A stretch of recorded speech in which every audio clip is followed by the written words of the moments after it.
This ABC 15 Flash Briefing is sponsored by Sanderson Ford. Straight up. Hi there, I'm Nohelani Graff with your top stories from ABC15 Arizona on this Saturday. Today, 4-year-old Macy Reed will be laid to rest. She was with family when she was swept away during a storm. The rest of the family survived. Search and rescue teams spent 3 days searching for little Macy. Her celebration of life ceremony will be held at the Pima Stake Center of the Church of Jesus Christ of Latter-day Saints. Today, the search for field geologist Daniel Robinson also picks back up again. He has now been missing for more than a month. Robinson was last seen at a job site in the desert. His Jeep later was discovered in a ravine near Buckeye. Police have said they don't suspect foul play in his disappearance, but family and friends tell us there were no indications that he wanted to harm himself. Loved ones now offering a $10,000 reward to anyone who can bring Daniel home. Tonight at midnight, the CDC's temporary ban on most evictions comes to an end. Congress is meeting this weekend to deal with the potential fallout, but there's no guarantee that anything will happen there.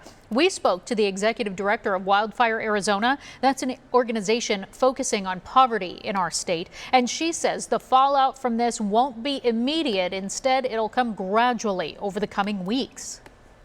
I think we'll begin to see more and more families looking for new places to live. And unfortunately, I think we'll see more families moving to the streets because they're not going to be able to find those places to live.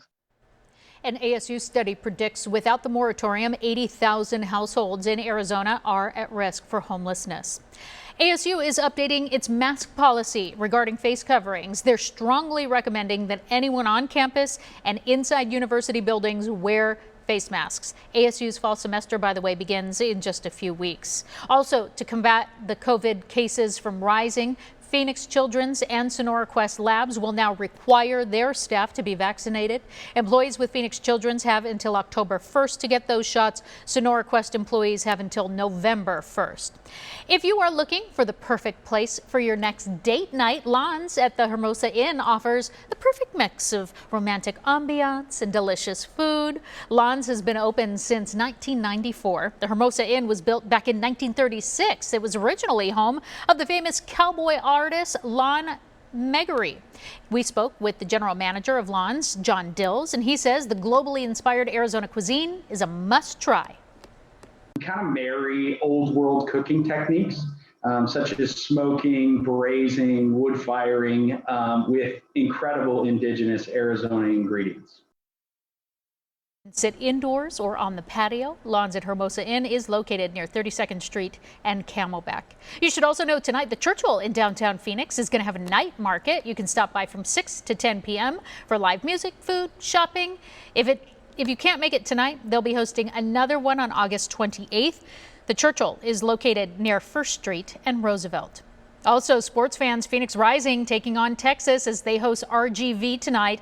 You can watch that game on the CW61 Arizona at 7:30 or stream it live on our ABC15 app, Roku, Amazon Fire, Apple TV, and Android TV. Taking a look at your Saturday most accurate forecast, we're going to stay mostly cloudy here in the valley, but I also think we stay mostly dry. Can't rule out a chance for a stray shower this morning.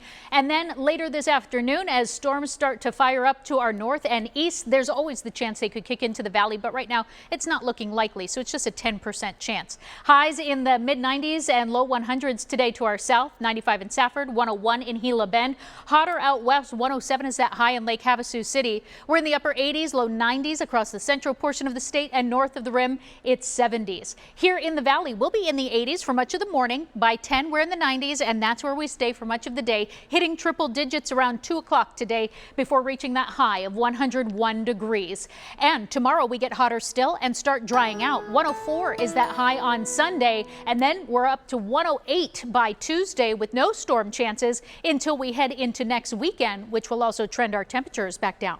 For the latest headlines, weather, and traffic, you can always head to ABC15.com, or we have it all on our free ABC15 app. Make it a great day. This ABC 15 Flash Briefing is sponsored by Sanderson Ford. Straight up.